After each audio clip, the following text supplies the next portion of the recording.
کبھی سوچا ہے کہ جب ایک ظالم بادشاہ اپنی آخری سانسیں لے رہا ہو اور رحم کی بھیک مانگ رہا ہو تو کیا ہو؟ اور ذرا یہ بھی سوچیں کہ ایک فرشتہ بیچ میں آ جائے، مدد کرنے کے لیے نہیں بلکہ اس کی التجا کو خاموش کرنے کے لیے۔ آج ہم بحر احمر کی گہرائیوں میں اتریں گے اور تاریخ کے ایک سب سے حیران کن واقعے کے پیچھے چھپے راز کو سمجھنے کی کوشش کریں گے۔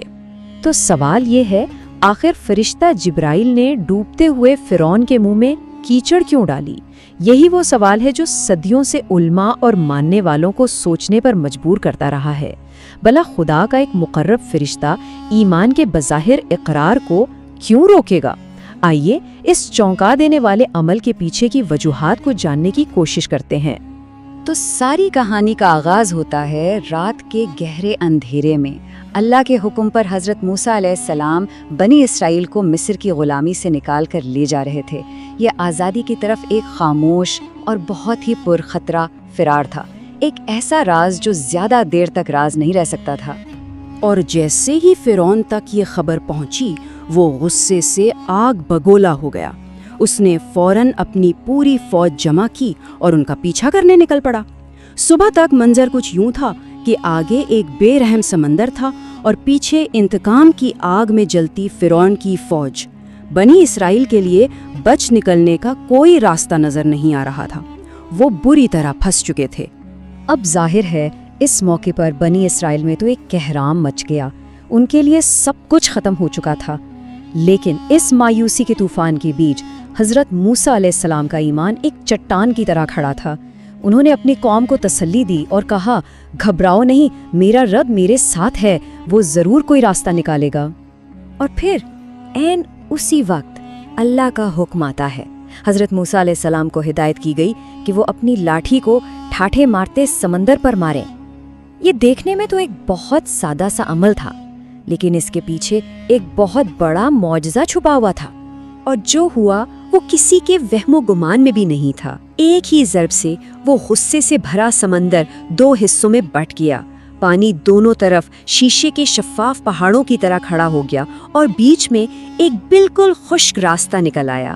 یہ ایک ایسا منظر تھا جو فطرت کے تمام قوانین کو چیلنج کر رہا تھا۔ حضرت موسیٰ علیہ السلام اور بنی اسرائیل فوراً اس خشک راستے سے گزر کر بے حفاظت دوسرے کنارے پر پہنچ گئے۔ تکبر اور غصے میں اندھا فرعون اور اس کی فوج بھی ان کے پیچھے اسی راستے میں کود پڑی، یہ جانے بغیر کہ یہ راستہ دراصل ان کے لیے ایک جال تھا۔ اور جیسے ہی بنی اسرائیل کا آخری فرد محفوظ ہوا، اللہ کے حکم سے وہ پانی کی دیواریں گر گئیں۔ جب پانی کی وہ پہاڑوں جیسی دیواریں اس پر گرنے لگیں، جب موت بالکل سامنے نظر آئی، تب فرعون چیخا اور اس نے وہی اقرار کیا جسے وہ اپنی پوری زندگی جھٹلاتا رہا تھا۔ یہ اس کی آخری مایوس کن کوشش تھی۔ لیکن جیسے ہی فرعون کے منہ سے یہ الفاظ نکلے، ایک بالکل ہی غیر متوقع، ایک چونکا دینے والا واقعہ پیش آیا۔ حضرت جبرائیل علیہ السلام نے سمندر کی تہہ سے کیچڑ لی اور سیدھا فرعون کے منہ میں ٹھونس دی تاکہ وہ اپنی بات، اپنی ایمان کا اقرار مکمل نہ کر سکے۔ اب یہ بظاہر ایک بہت سخت عمل لگتا ہے، لیکن اس کے پیچھے ایک گہری وجہ تھی۔ تو واپس اسی سوال پر آتے ہیں، آخر حضرت جبرائیل نے ایسا کیوں کیا؟ ایک شخص جو بظاہر ایمان لانے کی کوشش کر رہا تھا، اسے کیوں روکا گیا؟ اس کا جواب اللہ کی ایک صفت میں چھپا ہے، اور وہ صفت ہے اللہ کی بے انتہا رحمت۔ ایک ایسی رحمت جو اتنی بڑی ہے، اتنی وسیع ہے کہ وہ بڑے سے بڑے گناہوں کو بھی مٹا سکتی ہے۔ اور حضرت جبرائیل علیہ السلام خدا کے مقرب فرشتہ ہونے کی وجہ سے اس رحمت کی اصل وسعت کو جانتے تھے۔ دیکھیں، حضرت جبرائیل نے یہ کام ایک عجیب خوف کی وجہ سے کیا۔